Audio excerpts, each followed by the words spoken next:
profiterai de cette tribune pour faire une petite mise au point qui ne vous concerne pas forcément.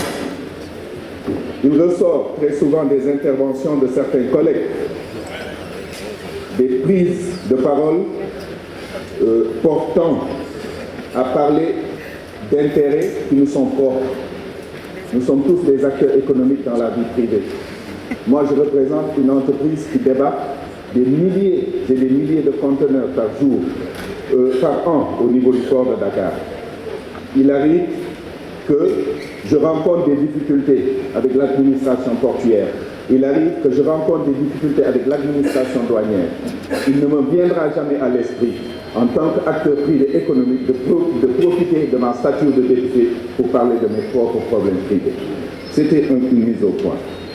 Sur le volet pêche, Monsieur le ministre, l'une des premières leçons d'histoire que nous apprenons à l'école primaire, c'est que l'homme à la préhistoire vivait de chasse, de cueillette et de pêche. Nous avons pu remplacer la chasse par l'élevage. Nous avons pu remplacer la cueillette par l'agriculture. Il nous tarde à remplacer la pêche par une véritable politique aquacole.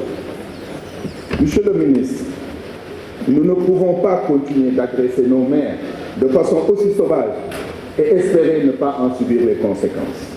L'histoire de la pêche à l'échelle mondiale, c'est à la fois une histoire de succès avec des pics de 140 millions de tonnes par an, mais aussi une histoire d'un échec patent dû à une non-anticipation de la dégradation aujourd'hui avérée que nous vivons, avec les conséquences sur le capital écologique. Sans entrer en profondeur dans les détails techniques, Monsieur le ministre, il est clair que vous conviendrez avec moi que l'avenir des ressources protéiques issues de la mer ne peut pas être la pêche, mais plutôt l'aquaculture. D'où ma première question. Pouvez-vous nous faire un point précis et chiffré de la politique aquacole du Sénégal que vous avez intégrée dans votre programme 1? Monsieur le ministre, je parlerai du port de Kaolack.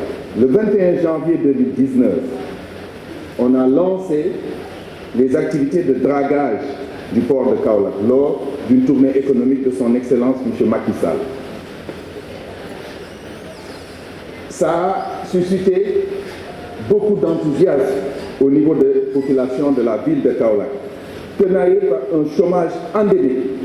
Aujourd'hui, après presque 12 mois d'attente, force est de constater qu'il ne s'est rien passé et que sûrement il ne se passera rien du tout. Pour s'en convaincre, il suffit juste de scruter le passé. Le 21 octobre, un peu avant 2018, plutôt le 5 octobre 2018, s'effectuait la pose de la première pierre du pont de Foundiougne. Il conviendrait de regarder dans quelle mesure ces deux projets ne sont pas antagoniques. Ce pont de Foundiougne n'est pas un pont ouvrant. Il ne prévoit pour la circulation des embarcations maritimes que 2 travées entre 2 quilles. Je vois mal des porte-conteneurs ou des tankers passer sous ce pont. D'où ma deuxième question. Monsieur le ministre, le port de Kaolack sera-t-il vraiment relancé un jour? Quand et sous quelle forme? Et enfin, concernant le port de Ndayane, s'il y a une étude d'impact du projet, est-il disponible? Je vous remercie.